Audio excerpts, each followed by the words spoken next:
తేజ గారు కంగ్రాట్స్ అండి. Sir thanks sir.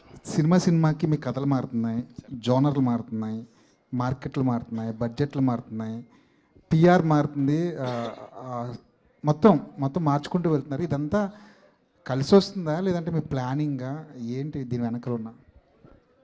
Sir ఒక 50% మన ప్లానింగ్లు అన్నీ ఉన్నా కూడా సార్ కలిసి రావటం అనేది 100% జరగాలి. ఏదో మనం చేసేసుకున్నామంటే అది అంతకంటే అతిశయోక్తి ఇంకోటి ఉండదు. డెఫినెట్గా గ్రహాలు అనుకూలించాయి. గ్రహాలు వాటి మూమెంట్స్ అవి చేసే కామెంట్స్ అవి అనుకూలిస్తేనే జరుగుతాయి.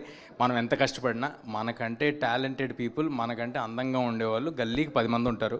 నాకు ఈ అవకాశం వచ్చిందంటే, నాకు ఈ స్టేజ్ వచ్చిందంటే జస్ట్ బికాజ్ నన్ను ఆదరించిన ఆడియన్స్ దేవుడి దయ నాకు ఉంది కాబట్టి.